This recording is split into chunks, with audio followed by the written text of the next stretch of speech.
درنو ملګرو، کوم کسان چې په یوه برخه کې مخکښ دي یا نړیوال نوم لري، هغه که د سیاست دی، که د ټکنالوژۍ دی، د ساینس دی، د اقتصاد یا تجارت دی،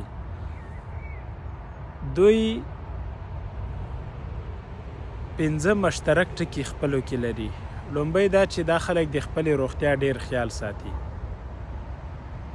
او په دې باور دي چې هیلو او ارمانونو ته د رسیدو لپاره روغ صحت ضروری دی.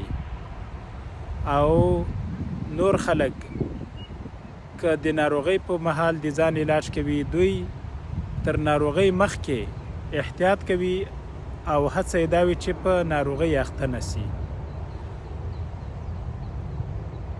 دغه بریالي کسان پرلپسې ورزش هم کوي. تاسو ته ښه معلومه ده چې ورزش د صحت ضامن دی او عمر اوږدوي او وجود پیاوړی کوي. دوی که سهار ورزش وکړي، ټوله ورځ کار ته انرژي ډیروي، او که مازدیګر ورزش وکړي، د ټولې ورځې ستړیا یې له منځه لاړه سي. یو بل ګډ یا مشترک ټکی د دوی دا دی چې د خپلو کارونو لپاره پلان جوړوي. پلان یې هم لنډمهالی وي، هم اوږدمهالی. د همدې پلان له مخې ځان ته دا نقشه جوړوي چې دا کار به څومره وخت کې او څنګه کوي، او که د کوم خنډ سره مخ سو نو کومه بدیله لار به غوره کوي. د ورځنیو چارو لپاره مهالویش لري. د مهالویش له مخې دوی په دې بریالي کیږي چې ټول کارونه سم پر مخ بوځي. او د همدې لپاره چې دا مهالویش له مخې کار وکړي، دوی د ځان لپاره یوه ډایري لیکي. د هرې ورځې کارونه له ځان سره لیکي، او که سبا ته پلان هم لري، همغه هم په همدې ډایري کې لیکي.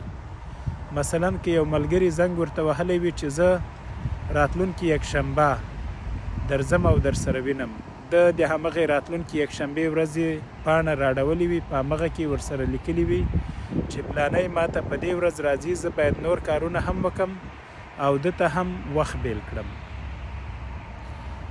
بریالي کسان تل هڅه کوي چې خوب یې پوره وي. کله چې ستاسو خوب پوره وي، ذهن مو آرام وي، کار په سړه سینه کولی سي او ګډوډي درنه نه پیښیږي. همدغه کسان چې پوره خوب غواړي، د شپې وختي بیدیږي او سهار وختي پاڅیږي. معلومه خبره ده، کله چې تاسو د شپې وختي بیده سئ، خوب مو پوره کیږي او سهار به وختي پاڅیږي. او د انګریزانو یوه اصطلاح یا متل دی، وایي چې د سهار سترګه په خپله خوله کې طلا یا سره زر لري. که کله وختي سهار کې د لمر سترګې ته وګورئ، رنګ یې د طلا په څیر وي. د انګریزانو د دې متل منظور دا دی چې که چیرې ته وختي پاڅېږې، په خپل کار پسې وځې، کارونه به دې سم ترسره کیږي او ورځ به دې له ګټې ډکه وي.